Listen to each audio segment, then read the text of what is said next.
Boa noite, meus amigos. Estamos aqui de volta. Como sempre, começamos invocando a Santíssima Virgem Maria, o Santo Padre Pio de Pietrelcina, para que roguem a Deus que nenhuma injustiça se cometa nesse programa. Por falar em injustiça, eu tenho a impressão que no programa passado eu cometi injustiça ao falar um negócio do Otto Maria Carpo, onde eu achei lindo, maravilhoso que se produzissem N edições piratas da história da literatura, pensando só no efeito multiplicador da coisa. Mas daí o meu amigo Zé Mário Pereira me escreveu do Rio de Janeiro, ele é o editor da Top Books, explicando que a coisa não foi bem assim, que essa editora particular, ela copiou, não é que ela publicou o texto da história da literatura, ela publicou a edição do Senado com todas as suas introduções, com toda a sua formatação gráfica, etc, etc. Ora, não há direitos autorais sobre o texto da história da literatura ocidental porque o Carpo não deixou herdeiros, nem parentes. Nós, na época, procuramos em tudo quanto é lugar do mundo, não tinha ninguém. Mas aquela edição, com aquela formatação, com aquelas introduções, aquelas notas, aquilo é propriedade do Senado Federal, propriedade pública, que foi então repassada indevidamente a uma editora particular. Então aí parece que houve realmente alguma treta e a coisa tem que ser investigada. Se o sujeito quer fazer uma edição da história da literatura, ele pode fazer, ele pega o texto da história da literatura, reproduz, mas pelo menos ele coloca lá a sua própria introdução, as suas próprias notas, quer dizer, faz uma edição própria. Não é simplesmente fotografar a edição do outro, que é a edição do Senado Federal, e passar adiante. Aí também já é sacanagem. Também, falando em Top Books, eu estou muito feliz por ter recebido aqui um recado do meu amigo Simão Pessoa, o autor do Manual do Canalha, né, dando ciência de que ele assistiu o meu programa e ficou muito contente, né, de ter sido lembrado. Mas ele, de fato, é um tipo inesquecível, né? Aliás, agora com essa mensagem eu fiquei sabendo que o Manual do Canalha não é uma obra isolada, é parte de uma trilogia que tem o Manual do Canalha, o Manual do Espada e o Manual do Garanhão. E o Simão disse que vai me enviar aqui os exemplares e assim que eu receber, eu repassarei a vocês algumas informações sobre estas obras que são de fato, vamos dizer, uma exibição de talento incomum, um talento humorístico incomum do Simão Pessoa. Também uma notícia boa aqui é que a editora eclesiae.com.br está lançando mais um livro livro esquecido que eu desenterrei das sombras do passado e divulguei, que é o livro do Monsenhor de Ségur, O Inferno, se existe, o que é, como evitá-lo, que é uma obra-prima esquecida do século XIX. Né? É um livro absolutamente indispensável para todos os cristãos, mesmo não católicos. Né? Então, foi a tradução do Diogo Chiuso, que amanhã, quinta-feira, às 20 horas, fará uma palestra de apresentação do livro através do site www.eclesiae.com.br. Então, parabéns à editora Eclésia e ao Diogo Chiuso por esta iniciativa. Muito bem. Eu, que nunca sei que dia é hoje, né? E diz que no exército americano, para saber se o sujeito é louco, o primeiro teste que fazem é perguntar que dia é hoje, eu já não passaria na primeira, né? Então, eu tenho muito boa orientação espacial, não me perco no espaço de jeito nenhum. Mas no tempo, né? As pessoas me perguntam, quando aconteceu tal coisa? Eu digo, olha, foi assim, entre os 12 e os 43 anos, mais ou menos, né? Então, com esta meu senso de orientação cronológica, eu enviei hoje ao Diário do Comércio um artigo para ser publicado amanhã a respeito de algo que vai acontecer amanhã. E esqueci que é feriado em São Paulo e que não tem ninguém na redação. Então, né, o artigo já começa com a expressão hoje, papapá. Então, não vai ter hoje coisa nenhuma. Então, eu vou publicar o artigo no Mídia Sem Máscara e vou ler aqui para vocês, para que o trabalho não fique perdido. E é um negócio, um assunto de extrema importância. É um grande assunto, não de hoje, mas de amanhã. Né? Então, o artigo chama-se Queda de Braço. Hoje, quinta-feira, 26 de janeiro de 2012, é a data marcada para Barack Hussein Obama comparecer ao Tribunal Administrativo da Geórgia e apresentar documentos que comprovem ser ele um cidadão nativo dos Estados Unidos, admissível, portanto, na lista de candidatos presidenciais naquele estado. É a segunda vez na história americana que um presidente da República é intimado a comparecer em juízo. A primeira foi em 1974, quando Richard Nixon teve de depor como testemunha no processo contra seu assessor John Ehrlichman e acabou ele mesmo se dando muito mal. O processo era contra o outro, mas estourou na mão dele.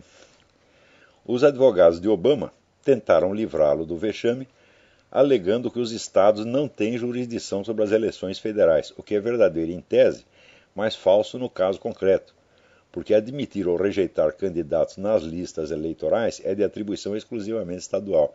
Isso quer dizer, um tribunal estadual não pode, ele não tem jurisdição sobre a totalidade da eleição federal. Tá certo? Porém, antes da eleição, ao fazer a lista de candidatos, isso é atribuição exclusivamente estadual, quer dizer, é o secretário de Estado de cada governo estadual que endossa ou rejeita as candidaturas. Então, o juiz está perfeitamente dentro da sua jurisdição, né, nesse caso. Argumentaram também que comparecer à audiência iria tomar o tempo precioso de um presidente ocupadíssimo, o que chega a ser cômico, pois entre todos os presidentes americanos, Obama tem sido o recordista absoluto de férias, viagens de turismo pagas com dinheiro público, festas milionárias e longas temporadas de golfe, tendo merecido os apelidos de turista em chefe e golfista em chefe. Ele acabou de tirar 17 dias que custaram aos cofres públicos 6 milhões de dólares. Qualquer que seja o caso, o juiz Michael Mallory rejeitou o pedido de dispensa e intimou Obama a comparecer de qualquer modo. Muito provavelmente Obama não irá. E não irá pelos seguintes motivos. Primeiro, ele não tem nenhuma prova de que é cidadão nativo, condição sine qua non para ser admitido como candidato presidencial segundo a Constituição americana. Pelo menos desde uma sentença de 1875, a Suprema Corte define como cidadão nativo o indivíduo nascido de pais, no plural, americanos, em território americano. A definição foi confirmada por uma decisão unânime do Senado, subscrita pelo próprio Obama em 2008. Quer dizer, quando estavam julgando, levantaram a questão da nacionalidade do John McCain. Então, para investigar se o John McCain era ou não cidadão nativo, o Senado usou exatamente este critério. Quer dizer, o sujeito tem que ser nascido de pais americanos, pai e mãe americanos, em território americano. Daí, como o John McCain havia nascido numa base militar americana no Panamá, base militar americana, evidentemente território americano, e de pai e mãe americano, então acabou o problema. Também recentemente surgiu uma dúvida com relação ao Rick Santorum. Tá certo? O Rick Santorum nasceu nos Estados Unidos, o pai dele nasceu no México, mas era naturalizado americano. Então o pai dele era cidadão americano e a mãe também era cidadã americana. Este critério foi usado então pelo Senado para julgar o caso John McCain. E todo mundo assinou embaixo. O John McCain é cidadão nativo porque ele nasceu em território americano de pai e mãe americana. Assinado Barack Obama. Entre outros senadores. Segundo a certidão de nascimento divulgada pela Casa Branca, o pai de Obama nasceu no Quênia, sendo, portanto, súdito britânico, porque o Quênia pertencia, não era uma nação independente, pertencia ao Império Britânico na época. A única prova que o presidente pode alegar, a famosa certidão de nascimento, mesmo se admitida como autêntica, demonstra exatamente que ele não é cidadão nativo de maneira alguma. Então, que documento ele vai levar lá? Nós vamos supor que a certidão seja o documento mais legítimo do mundo. Ele chega lá, pô, tá aqui, meu pai nasceu no Quênia, eu não sou cidadão nativo. Eu sou um cidadão, mas não o que se chama cidadão nativo, que a Constituição estabelece uma diferença. Tanto é assim que ele só tem conseguido se livrar dos processos de inelegibilidade desde antes das eleições de 2008, mediante o apelo a tecnicismos jurídicos que se esquivam de entrar no mérito da questão. O principal desses artifícios é negar que o autor da ação tenha legitimidade, o que aqui eles chamam standing, para reclamar no caso. Porque em ações que envolvam problemas constitucionais, o sujeito só tem o direito de reclamar se ele comprovar que houve um dano real, não um dano potencial, ou não um dano abstrato. Então, o sujeito chegava lá, reclamava, e o tribunal dizia, não, eu não vou examinar o seu processo porque o senhor não comprovou que sofreu um dano real com a eleição do senhor Barack Obama. Né? Quer dizer, uma resposta um pouco evasiva, porque, evidentemente, a eleição de um usurpador com documentos falsos traz dano material a todos os cidadãos americanos, material e moral a todos os cidadãos americanos, mas em todo caso o juiz, né, o juiz quando recebe esse processo fica aterrorizado, fala, o quê? Quer dizer, você vai querer que eu processe o presidente da república?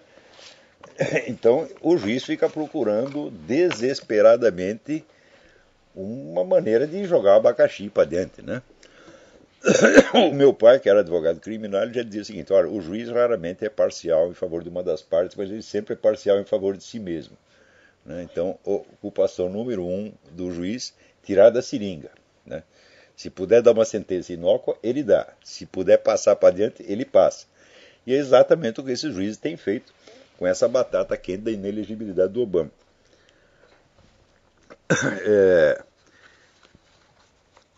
Agora, houve uns casos em que falhou, o negócio falhou porque os caras que apresentaram a petição tinham sido candidatos, então eles podem afirmar que levaram prejuízo. Né?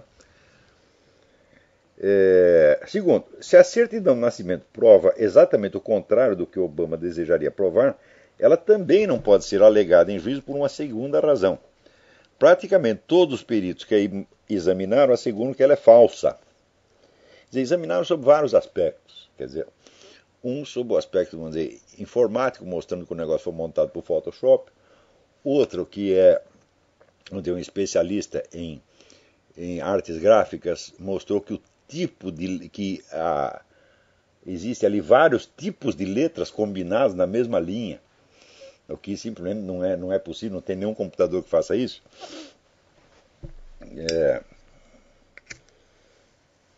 Não havia nenhuma máquina de computador, não existia nenhuma máquina de escrever que fizesse isso naquela época. Mesmo que quando a Remington lançou aquela máquina com esfera, né, era uma esfera, você trocava a esfera, você tinha ali 3 ou 4 tipos de letras só, não era um negócio tão variado assim. E além disso, isso foi posterior ao nascimento do Obama. Os indícios de forjicação são tantos e tão patentes que tudo o que os acusadores de Obama mais desejam no mundo é que ele apresente esse documento no tribunal, transformando um processo administrativo de inelegibilidade num processo crime por fraude documental, forgery, que será certamente o maior escândalo político da história americana. Terceiro, não comparecendo, Obama pode ganhar tempo, esperando que o juiz Mallory repasse o processo a uma instância superior e esticando a embromação até as eleições de novembro.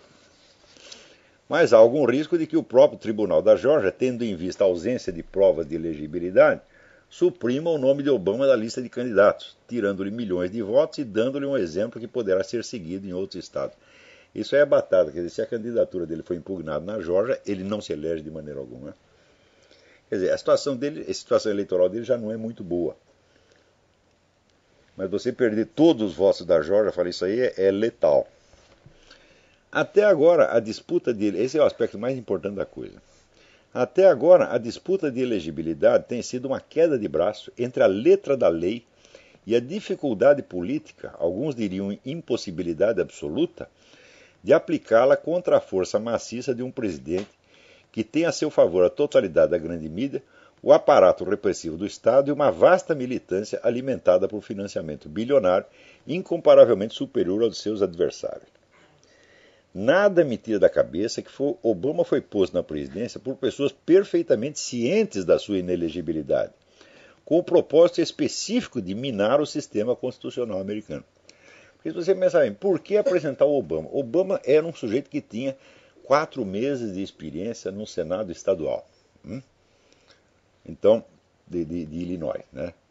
Era um sujeito que não apresentou projeto nenhum, não fez absolutamente nada, que já era um ilustre desconhecido, de repente, né, aparece, escolhe esse sujeito, sem razão nenhuma, e fazem dele, mediante uma campanha bilionária, um sucesso nacional. Por que esse cara? Porque é preto. Eu digo, mas escuta, mas tem um monte de preto para tudo quanto é lado, né? Precisa ser logo esse. Quer dizer, tem tanto camarada com currículo, com uma folha de realizações impressionante, tanto no Partido Republicano quanto no Partido Democrata.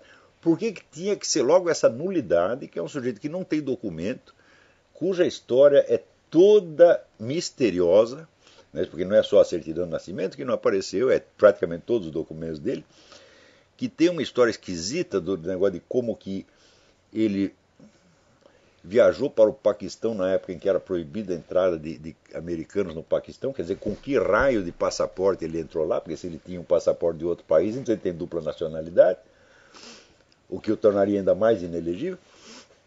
Então é um monte de história complicada. O sujeito é um mistério total. Então por que escolher logo esse? Eu digo só por inocência, que às vezes não perceberam que tinha esse problema. Eu falo, não é possível. Eu acho que foi todo um negócio calculado. Ora, nós vamos aqui fazer realmente uma queda de braço. Nós vamos provar que o nosso aparato de propaganda, quer dizer, grande mídia, vence a Constituição americana. Que nós temos mais força do que a Constituição e a letra da lei. Se nós conseguirmos isso, o sistema já está quebrado. Então, eu acho que realmente foi um plano, vamos dizer, uma articulação psicológica para obter exatamente esse efeito. Isso quer dizer que se amanhã ou depois, vamos dizer, algum tribunal provar, algum tribunal aceitar a prova de que o Obama é inelegível e até de que ele falsificou a certidão de nascimento, melhor ainda para esses caras que eles provaram, olha, nossa vontade prevalece sobre a Constituição, sobre a vontade do povo, sobre as leis, etc, etc. Quem manda essa coisa somos nós. Então, você vê que isso aí coloca em questão um dos problemas mais graves da democracia. Quer dizer, a democracia americana ela aparece sobre a base de uma certa unidade cultural e moral. Quer dizer, se você lê o livro do Benjamin Morris, né, do caráter cristão das instituições americanas, vocês vão ver que a Constituição e as leis fundamentais aqui, elas se erguem sobre um pano de fundo da unidade cristã, ou judaico-cristã, se você quiser, né? Ora,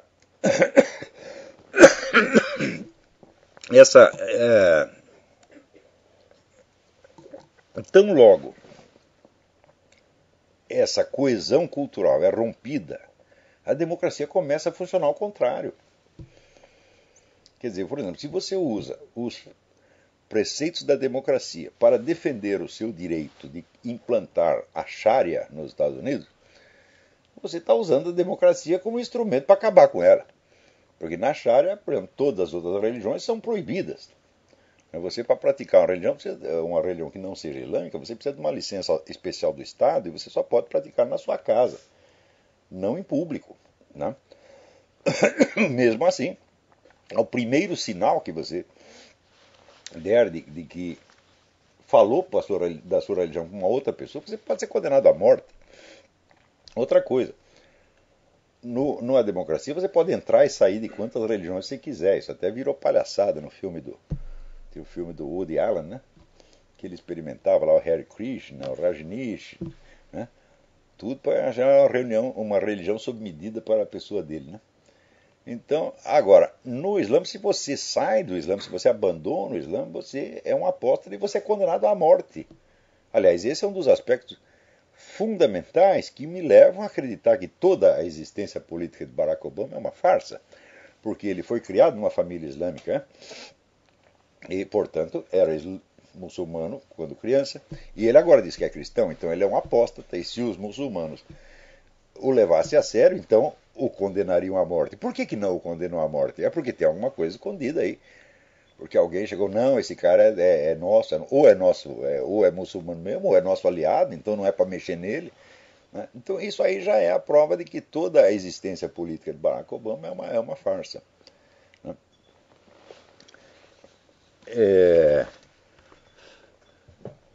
Então, quer dizer, a única maneira de você defender o sujeito desse é você mentir pra caramba. Que nem no Brasil, no Brasil tem mais adeptos do Barack Obama do que aqui. E os obamistas brasileiros são mais fanáticos do que os daqui. Um deles é esse louco desse Arnaldo Jabor, que disse, não, se os outros forem eleitos haverá guerra, não, vai ser a destruição do planeta, etc, etc. Ué, meu Deus do céu, da onde que ele tirou isso? Quer dizer, quando houve guerra, né, houve a guerra do Iraque, O Partido Democrata inteiro aprovou a guerra, meu Deus do céu. Né? Então por que, que a eleição do republicano é que vai causar isso aí? Então, não, não podemos colocar esses racistas no poder. Olha, aqui nos Estados Unidos, se alguém levantar e disser que um candidato republicano é racista, ele é processado, meu Deus do céu. Ninguém diz isso. Outro dia teve um deputado, tal de Clyburn, que disse que havia uma vaga mensagem subliminar racista no discurso do Gingrich, quando ele chamou o Obama de o presidente do Vale Alimentação, Vale Comida, né? Food Stamp, né? Esse é o Food Stamp President. Ele disse isso porque nenhum presidente dos Estados Unidos distribuiu tanto Food Stamp, tanto Vale Comida, quanto o Obama. Quer dizer, em vez de ele gerar emprego, ele dá Food Stamp para os caras, tá entendendo? Quer dizer, gera a miséria e depois tampa o buraco com dinheiro público. Né? E daí esse Van Cliburn já era um pianista, esse Cliburn disse, não, isso aí tem uma vaga mensagem racista, mas eu jamais diria que o Newt Gingrich é racista. Ele já tentou imediatamente, já tirou da seringa, falou, não insinuei que ele é racista, insinuei que isso pode soar vagamente como mensagem racista, essa é outra coisa. Então você vê o cuidado que os caras têm. Agora chega esse maluco desse Arnaldo Jabbour na televisão, não tendo o que alegar em favor do Obama e não sendo capaz de responder a nada destas coisas com relação à inelegibilidade do Obama, falsidade documental, apela para jogar essa cartada racista para enganar brasileiro, porra. E você leva a sério esses caras.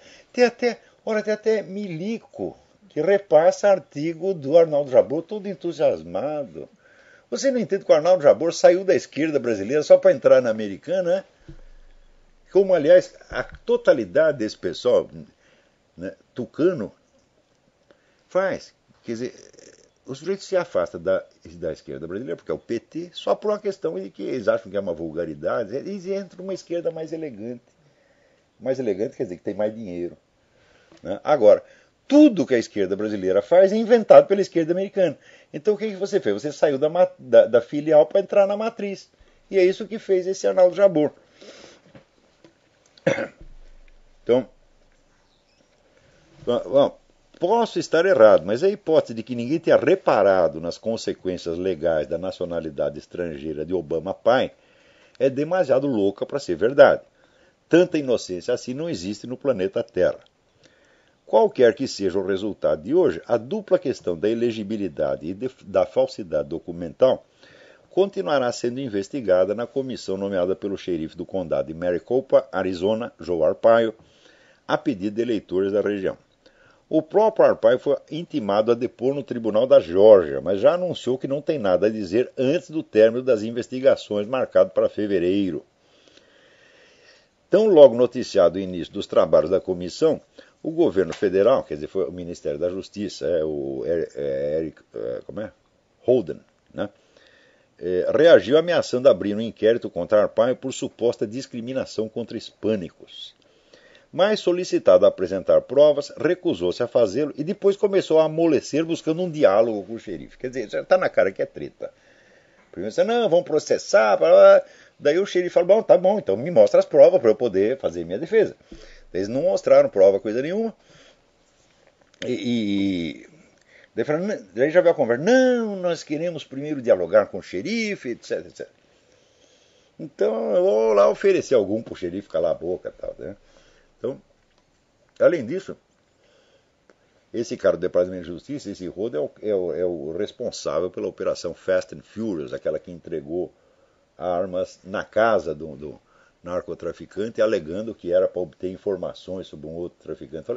Escuta, nos Estados Unidos é comum você fazer isso, você oferecer a um bandido, né, alguma vantagem para ele delatar outro bandido, mas não dar arma na mão dele, meu Deus do céu. O que oferece uma redução de pena, uma coisa assim. Né? Agora, não, você denunciou, nós damos aí um exército na sua mão. O que é isso, pô? E os caras não só fizeram isso, como eles ainda perderam. Eles não conseguiam mais rastrear as armas. Né? Não sabiam onde as armas tinham ido parar. Quer dizer, esse Holden tinha que estar na cadeia, porra. E é esse cara que está aí ameaçando o juiz Arpaio. Evidentemente eles estão com o cu na mão, pode dizer a verdade, né? Porque essa questão, vou dizer, da falsidade documental não tem resposta. E a questão da inelegibilidade também não tem resposta. Então, o único jeito é fazer uma campanha política, é xingar, é atemorizar os caras, tá entendendo? Apelar para chacota, fazer de conta que se faz de superior, esses são os loucos. Tá? Quer dizer, é aquele negócio do sorriso amarelo, né? Então, quer dizer, Talleyrand já dizia que a arte da diplomacia você tem que aprender a levar um chute no cu e continuar sorrindo. É o que eles estão fazendo, né? Fazendo superior, né? Justamente porque estão aterrorizados. Então, peraí, tem alguém na linha aí. Alô? Diga. Aqui fala o doutor Lucas, de São Paulo. Eu falo doutor porque, como aqui agora no Brasil todo mundo chama de doutor, não me deu direito. Eu também sou doutor, então. Agora todo mundo, o Tiririca é doutor, Lula é doutor, Dilma é doutor, por que nós não, né? Tem razão, vamos embora. Olavo, você me perdoa se for irrelevante frente aos fatos que você está colocando aí. Eu até queria deixar o aspecto político da coisa de lado, porque eu estava conversando com um amigo essa semana e ele falou uma coisa que realmente eu notei e estava puxando na memória, até em uns vídeos aqui, e eu comecei a notar isso. O último republicano, ou um candidato que tinha um carisma ou uma boa comunicação, foi o Ronald Reagan, na constatação que nós fizemos aqui. Sim, é verdade. Uma frase antiga, como tem uma frase antiga, você me perdoa, eu não lembro quem é autor da frase, mas diz que quem não comunica bem não pode governar. E até outro dia eu li um artigo seu falando sobre a falta de construção de pensamentos, de oralidade das pessoas e tal. Eu estava realmente pensando se não é por isso um motivo de algum enfraquecimento republicano, entendeu? Olha, esse enfraquecimento republicano é proposital. Isso é coisa montada pelo CFR. Tem esse órgão que chama Council on Foreign Relations, que é um think tank montado pelos Rockefeller, que informalmente é o Vaticano da política americana. Quer dizer, quem não é aprovado pelo CFR simplesmente não entra na política. Se entrou, sai rápido. Tá certo? Então, raríssimos presidentes americanos não eram membros do CFR. Então, o que o CFR faz? Ele tenta manter os partidos, vamos dizer, num nível de competição muito brando. Tá, onde ninguém fala mal de ninguém, é tudo assim, pó de arroz, é troca de afago, tá entendendo? E não se pode discutir nenhuma questão substantiva. Como é que essa questão dos documentos do Obama não foi levantada durante a campanha? Porque o CFR não deixou, pô. Chegou lá pro João Marquinhos e falou, João Marquinhos, tu fica quietinho aí, né? Ele, quer dizer, engole, né? Aceita a piroca e fica quieto e agradece, hein? E é assim o negócio. Então, agora, por exemplo, o pessoal está louco por causa dessa ascensão do Newt Gingrich. O Newt Gingrich, que não é um candidato bom, ele não é o candidato ideal, ele está cheio de buracos aí, mas ele é um conservativo, de fato, tá entendendo? Então, o establishment do Partido Republicano já está aterrorizado, porque eles contavam com o Romney. O Romney é tão conservativo quanto o Obama. Hein? A única coisa que ele quer conservar é a sua fama, a sua boa figura, né? Mas ele sempre votou tudo quanto era causa democrata. Né? Então, quando o Romney caiu, começou a subir o Gingrich, eles ficaram apavorados. Eles não querem o Gingrich, eles querem o que eles chamam aqui um rhino, a Republican in name only. Né? Eles querem mais um desse, como o John McCain, você tá entendendo? Ou como o Romney. Então, os próximos meses vão ser uma dureza para o Gingrich. Né? Eu acho que o Gingrich, já achava antes, o Gingrich é o menos ruim dos candidatos. Né? Então, esse enfraquecimento do Partido Republicano faz parte da história. Quer dizer, quando você elege um republicano, é como o George W. Bush. É um cara que já está comprometido com os democratas assim, até o pescoço. Ora, quando deu o ataque aqui do 11 de setembro, o que era a coisa mais óbvia para o sujeito fazer? A mais óbvia é o seguinte, é aproveitar o momento para destruir os seus adversários, os inimigos internos dos Estados Unidos, e dizer, olha, a culpa disso foi de vocês. Porque se esses caras não tivessem acesso, não pudessem entrar aqui, se não tivesse esse monte de lei que vocês fizeram para proteger os caras, não aconteceria isso jamais. Então era na hora dele destruir a esquerda americana, né? O que ele fez? Decidiu fazer uma união nacional e atacar o inimigo lá no exterior. Ora, porra, quem é que não vê que isso é uma desconversa? Porque o problema, de fato, o Saddam Hussein era um perigo, mas tem muito mais perigo aqui dentro. Contei para vocês semana passada que tem 35 campos de treinamento de terrorista muçulmano aqui dentro dos Estados Unidos. Além disso, tudo quanto é cidade e estado que está votando lei para favorecer a implantação da Sharia, meu Deus do céu. Isso é muito mais perigoso do que derrubar as Torres Gêmeas. O George Bush fez de conta que não sabia de nada disso. Ele disse, vamos aqui unir o país, a direita e a esquerda, todo mundo lá para combater os Saddam Hussein. Os democratas fizeram de conta que estavam juntos e 3 semanas depois começaram a dar punhalada nas costas do cara. Quer dizer, a derrota do George Bush, a desmoralização do George Bush foi culpa dele mesmo, ele aceitou isso.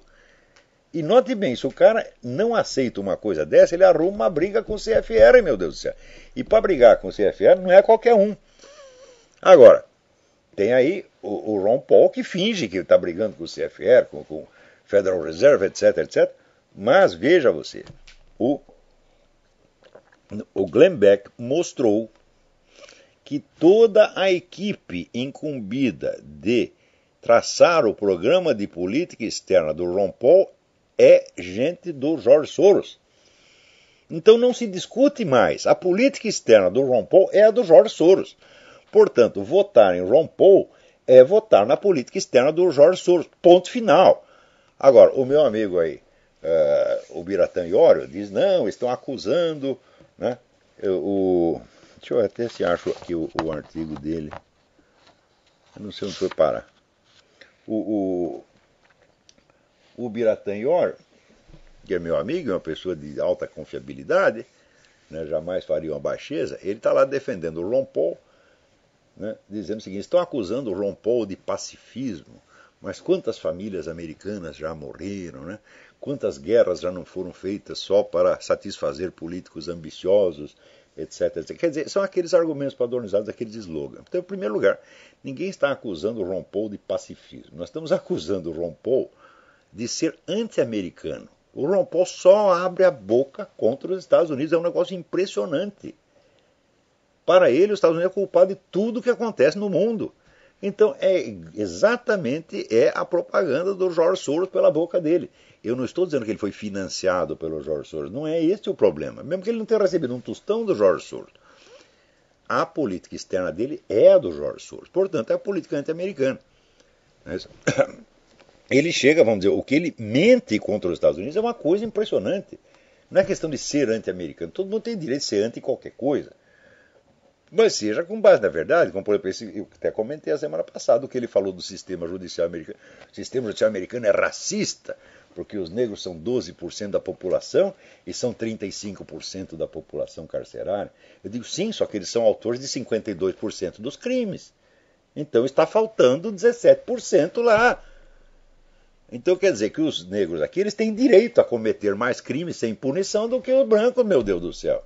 Então o sistema é anti-branco. Não porque seja racista anti-branco, mas por causa da mentalidade politicamente correta, o juiz fica com medo. Quer dizer que se o criminoso é preto, pronto, o juiz tem que tomar cuidado, porque senão vão me chamar de racista. Então, se tiver um jeito de liberar o réu, ele vai fazer isso. Então, assim como, vamos dizer, inúmeras outras mentiras. Por exemplo, quando o pessoal fala, fizeram guerras para atender a políticos ambiciosos, etc. De político ambicioso, o George Bush. O George Bush se desgraçou com essa guerra e sabendo que ia se desgraçar, ele continuou até o fim. Quer dizer, ele sacrificou sua carreira política por algo que ele achou que tinha que ser feito. Não pode se acusar o George Bush de tudo, exceto de tentar se promover com a guerra. Você pode acusar ele de ter sido um imbecil, isso sim, tá certo? E você pode acusar ele de ter traído os seus eleitores em muitos aspectos, tá certo? Ele fez isso. Mas que ele fez a guerra para se promover, não, o que é isso, porra? Isso é coisa tão absurda. né? E além. Na televisão aparece aí o Jabor. Não, o cara fez a guerra, criou um imenso déficit, etc. Ah, Jabor, mas eles não tinham feito a guerra para ganhar dinheiro com petróleo? Hã? Você está acusando os caras do quê? De ganhar dinheiro com a guerra ou de perder? Hã? Quer dizer, então é o famoso per fas et per nefas. Quer dizer, você acusa o sujeito porque fez e porque não fez. E vai chamar isso de jornalismo? Isso não é jornalismo, isso é picaretagem, isso é propaganda comunista, Jabor. Você é tão comunista. Você pensa que deixou de ser comunista, mas você não é capaz disso, você não tem cabeça. Porque o sujeito, quando deixa de ser comunista, ele tem que fazer um exame crítico aprofundado. Não é assim. Agora não sou mais, troquei de carteirinha. Fala, não é assim, meu filho. Então, agora, estou falando aqui da falsificação do documento do Obama, e na mesma semana, né, aconteceu aqui que um ex-assessor do Obama acaba de ser preso por quê? Por crime de falsidade documental. Isso quer dizer que o Obama, na sua equipe, pelo menos em 2008, tal, tinha gente capacitada para falsificar documento. Está aqui, o senhor Zachary Edwards foi preso na sexta-feira por tentar falsificar a assinatura do secretário de Estado do estado de Iowa, Matt Schultz. Está lá na cadeia o cara. Agora, foi só essa assinatura que ele falsificou, não falsificou mais nada, não.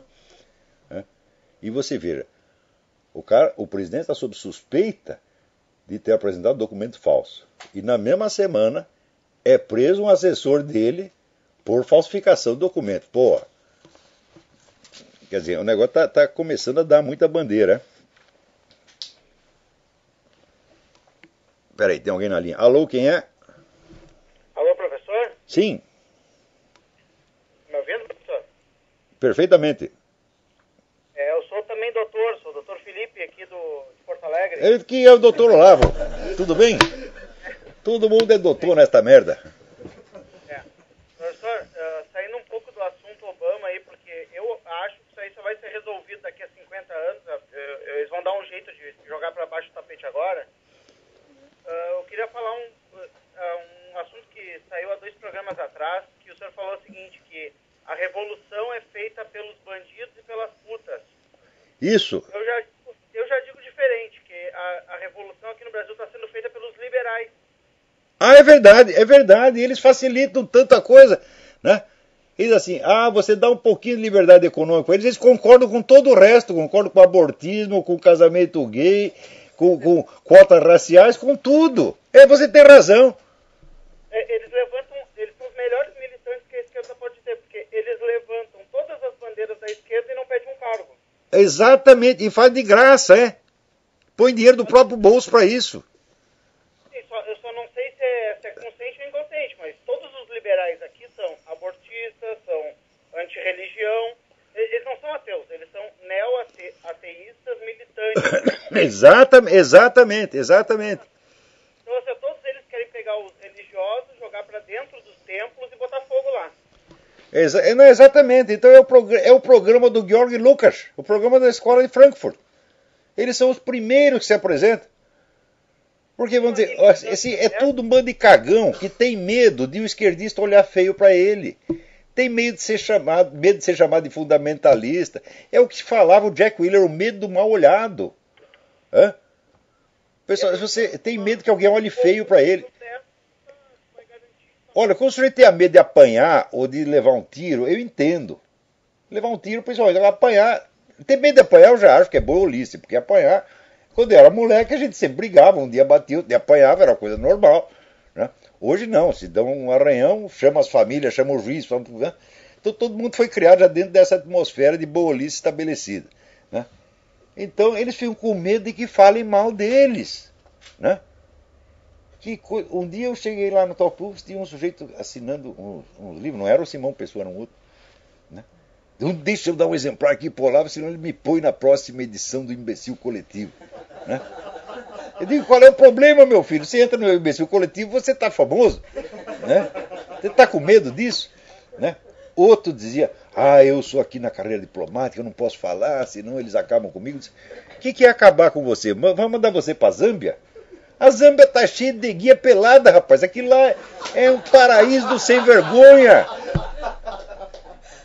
O que tá reclamando, porra? Hã? Para encerrar aqui, eu queria indicar um blog chamado Conexão Conservadora. Lá tem um podcast e tem uns programas bons que estão saindo sobre os 10 princípios conservadores, comentados aquelas traduções do padre Paulo Ricardo. Ah, como é que chama o site? Conexão Conservadora? conexãoconservadora.blogspot.com. Eu vou dar uma olhada lá. Obrigado pela dica. Tá certo então, valeu. Boa sorte aí. Agora, aqui saiu também aqui um artigo do Francisco Santos, que foi vice do Juan Manuel Santos e é primo dele, dizendo, eu não sei que merda esse meu primo está fazendo lá, porque ele está fazendo tudo o contrário do que prometeu. Ele traiu todos os seus eleitores, traiu todas as suas promessas, mudou de lado. Eu observei isso, pô. Porque eu estava lá na campanha do Juan Manuel Santos, eu acompanhei, eu vi o entusiasmo popular, que aquela multidão gritava o lema, no mais Farc, no mais Farc. Todo mundo entusiasmado, porque o cara prometia acabar com as Farc. Agora ele não quer mais acabar, ele quer negociar, né? E dar aos caras acesso ao poder político, porra. Que é isto? Né? Eu acho que tem que tirar esse cara de lá sim, né? Quer dizer, como se não faltasse traidor na Colômbia. Agora, traidor antigamente era mais no sistema judiciário, né? Mas agora conseguiram botar um presidente. Veja você que a infiltração é um mecanismo natural de ação, modo de ação natural da esquerda universal. Eles não param de fazer isto.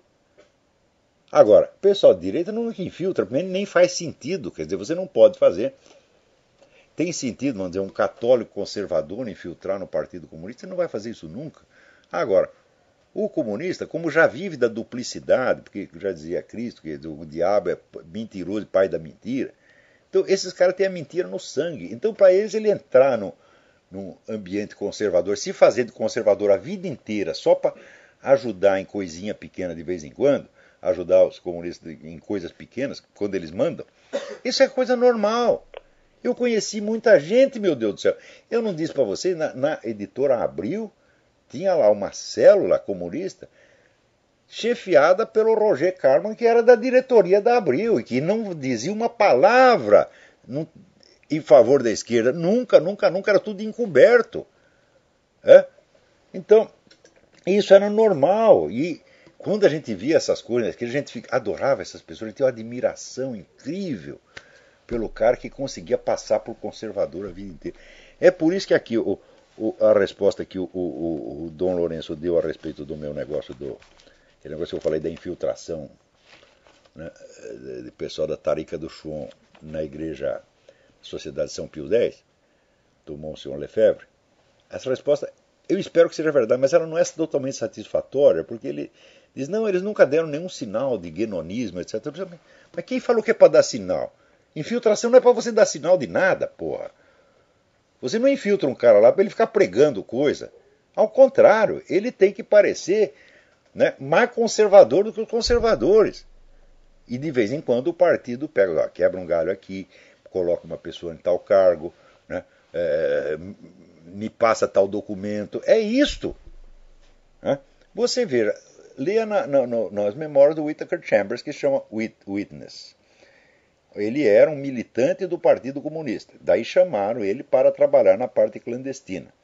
Como é que se faz isso? Primeiro, arruma-se uma briga entre ele e o partido, de modo que ele seja expulso do partido.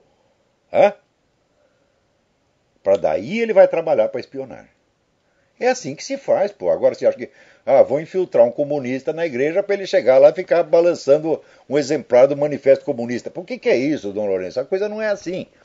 Então, gosto demais do Dom Lourenço, eu acho que esse grupo dele está entre as melhores pessoas que eu conheci na minha vida, tá, mas essa análise ainda não me satisfez, não respondeu a minha dúvida. Né? Alô, tem alguém na linha? Boa noite. Boa noite. Olá, Sebastião Carvalho de Marília, São Paulo. Sebastião Carvalho. É o nome do Marquês de Pombal, hein? Não é pouca coisa. Somos Carvalhos, pelo menos nessa parte. Professor, eu queria dizer o seguinte, não sou doutor,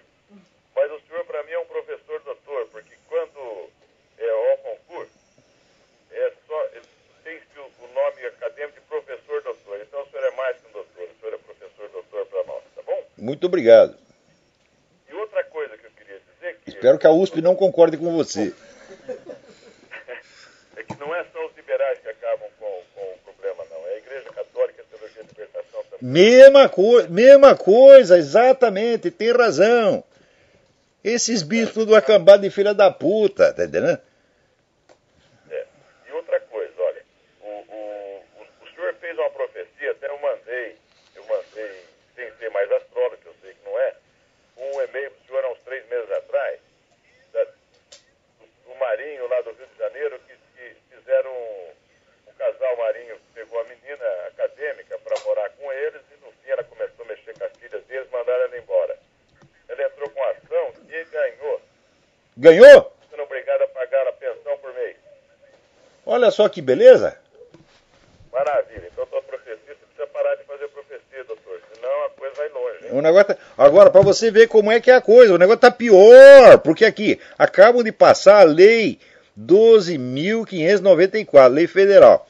Sistema Nacional de Atendimento Socioeducativo. Presta atenção no negócio. Artigo 68. É assegurado ao adolescente casado ou que viva comprovadamente em união estável o direito à visita íntima na prisão. Beleza, hein? Ou quer dizer, Maravilha. você quer praticar pedofilia, você manda o seu amante menor de idade cometer um crime e vai para a prisão, você pode comer legalmente, sob a proteção do Estado, porra. Acaba de ser legalizada a pedofilia. Presta atenção, eu estou dizendo para vocês que o novo modus operandi desse negócio é uma nova técnica legislativa. Você não legisla diretamente. Você não faz uma lei, por exemplo, agora está legalizada, está oficializada, está permitida a pedofilia. Não. Você vai introduzindo a coisa através de decretos administrativos, através de regulamentos, etc. Vai roendo pelas beiradas. É exatamente o que estão fazendo. Isso quer dizer o seguinte, que dentro da cadeia é permitida a pedofilia, porra. Professor? Oi? Professor doutor, né? Porque agora de hoje em diante eu acho que todos nós... Herr Professor Doctor. É. Professor doutor, tá bom? Perfeito. E olha, tem um outro problema interessante, que é justamente a respeito quando você quer retornar à Igreja Católica, você só acha problemas em todos os aspectos. O pessoal só faz barrar, não tem liberdade, está muito complicado aqui no Brasil, tá? O negócio tá brabo, eu sei, porque você fica um tempo fora, você se desilude que a Igreja Católica sabe, depois você quer voltar, quando você chega ela não está mais lá. Você está entendendo? Foi substituído. Pior, é só teologia de libertação. Tem um monte de teologia de libertação, tem um monte de canalha aproveitador, que é murista, e tem o pessoal conservador, que é o melhor que tem, mas que está cheio de minhoca na cabeça também, tem maneira de perseguição, você está entendendo? E tem umas ideias loucas também, umas interpretações malucas da história universal. Quer dizer, porra, cadê a mãe e mestra, hein? Isso aí você tá que nem o garoto que a mãe ficou maluca, você tá entendendo? A situação é esta, eu lamento dizer, mas é esta. Então nós temos que nos apegar naqueles pontos firmes. Por exemplo, nós sabemos que o Santo Padre Pio de Pietrelcina é a Igreja Católica. Então enquanto você está seguindo o ensinamento do Santo Padre Pio, você não vai errar. Agora, bispo, cardeal, padre, toma cuidado com isso, hein? Agora, professor, doutor, o negócio é o seguinte, eu queria só lembrar o seguinte, acho que aqui em Marília só eu que sigo aí que o Obama está com esse problema nos Estados Unidos, e um outro aqui que acompanha esse programa do senhor porque é esquerdista. Mas ele acompanha, se falar qualquer coisa, ele sabe o que aconteceu. Eu achei interessante isso, numa ocasião, conversando com ele, sabe? Então o programa do senhor é ouvido, acho que por mim e por mais umas duas pessoas. Agora ninguém sabe dessas coisas que acontecem. Ninguém sabe, pois é, vai ter a barragem da mídia. Esse caso da audiência na Geórgia, pelo menos foi noticiado, mas noticiado tão discretamente que é para ninguém saber. Quando na verdade você vê um presidente que é intimado a comparecer no tribunal, pô, é uma notícia que tinha que ser manchete em todo o país, como foi no tempo do Nixon, né? Mas muita água correu desde o tempo do Nixon, né? Inclusive as grandes empresas de mídia foram todas compradas por um grupo de 5 pessoas, pô. Então agora tá fácil enganar a população, né? Então, gente, é isso aí. E o nosso tempo aqui está acabando. Tinha tanta coisa interessante para falar hoje, mas vai sobrar coisa para a semana que vem. Né? Tem 9 minutos? Ótimo. Aqui, para você ver, o Obama fica falando, não, vocês só exploram os pobres, vocês têm só cobiça no seu coração, etc, etc. Ele fala isso do republicano. Daí foram ver, peraí, vamos ver quanto que vocês deram para organizações de caridade. Né? Então pegou lá o Romney. O Romney não é nenhum santo, né? O Romney deu 15% da renda dele para instituições de caridade. E o Obama deu 1%. Hã? Veja você, hein? E olha que dinheiro não falta para o Obama. Agora, finalmente, houve um encontro emocionante. Cesare Batista encontra Tarso Genro. Meu Deus do céu!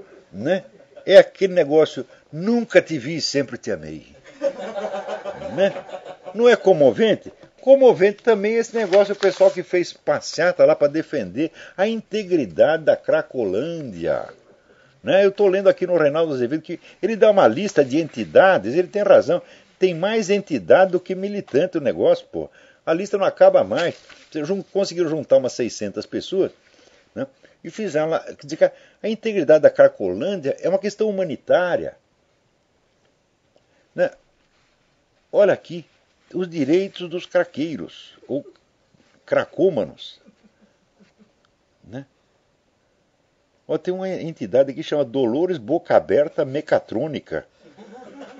Puta merda, o negócio é brabo. Então, quer dizer, o pessoal já perdeu totalmente o senso. Né? Agora, falar em perder o senso, sai aqui uma crônica do Luiz Fernando Veríssimo descendo o cacete no tal do Big Brother Brasil. Diz, isso é uma imoralidade, tem que parar com isso. Eu digo, Veríssimo, você é o pai da criança, porra. Toda essa intelectualidade esquerdista brasileira não achava lindo o negócio do sex lib, gaysismo, etc, etc. Vocês são especialistas em querer a causa sem querer o efeito. É que nem Teodoro Adorno, que vivia pregando a rebelião estudantil. O dia que foram fazer a rebelião estudantil na classe dele, ele achou ruim. Né? É assim, é sempre assim, é o lema, é no cu dos outros. É isso? Então, é que nem o Sérgio Brito, que escreveu o livro de memória, o autor Sérgio Brito, escreveu um livro chamado No Palco dos Outros, que o pessoal dizia que era pau no cu dos outros. Então, isso aí virou, lema universal, porra. Hã? Agora está aqui reclamando.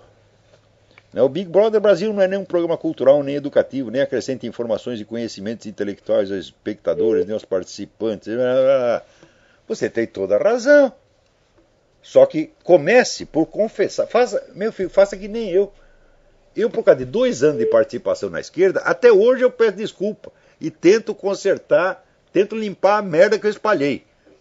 Agora, você espalha a merda durante 50 anos, depois fala uma coisinha contra e acha que se limpou. O que é isso? É que nem Arnaldo Jabor. Daqui a pouco tu volta lá. Né? Quer dizer, esta aparência de que viu a luz, entendeu alguma coisa. Não, 3 dias depois já esqueceu tudo e volta tudo que era antes.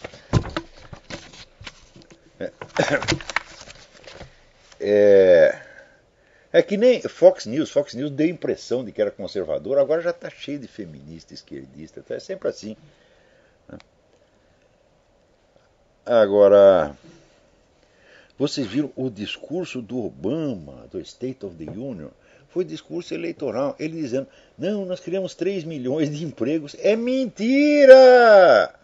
Tem 3 milhões de emprego, merda nenhuma, o desemprego aqui está em 16%, porra. Agora, é o tal negócio, o pessoal deixa ele falar isso porque ninguém acredita, nem os adeptos dele acreditam no que ele falou lá. Quer dizer, é pura autopropaganda.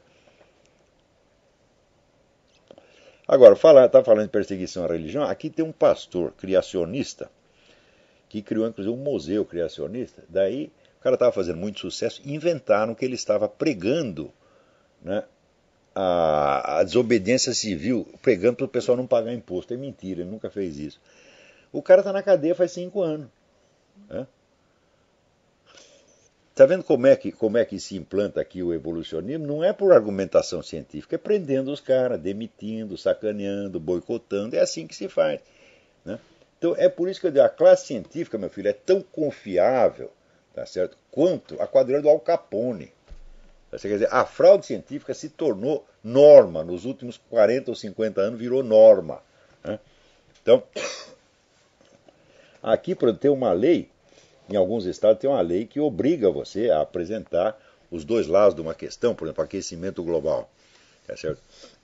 Só que eles fazem de tal maneira, né, que o professor seja forçado a defender o aquecimento global e ele não é forçado a apresentar o outro lado. A lei simplesmente diz que é para apresentar, mas não tem meios de você implantar isso aí. Né? Então, aqui, o negócio da questão da elegibilidade do Obama, né, também está sendo questionado em 2 outros estados, quer dizer, tem outras ações em Massachusetts e no próprio estado do Obama, Illinois. Tá certo? Quer dizer, coisa como essa que está acontecendo na Geórgia pode acontecer em outros estados a qualquer momento. Esse negócio vai dar um trabalho maluco, porque é realmente uma queda de braço e os caras apostaram que eles são, vamos dizer, entre o Obama e a Constituição vale mais o Obama. E eles querem impor isso, isso é fundamental, uma operação psicológica da mais alta importância para essa gente, para quebrar a espinha dos Estados Unidos. Então isso vai dar muito trabalho, mas de qualquer modo a verdade vai acabar aparecendo. Né? Se aparecer tardiamente, ela pode até ser reaproveitada pelos próprios caras. Quer dizer, usa o Obama, joga fora que nem papel higiênico e trata de tirar vantagem da situação em seguida. Esperem e verão. Então eu acho que o nosso tempo já acabou. Até a semana que vem. Muito obrigado.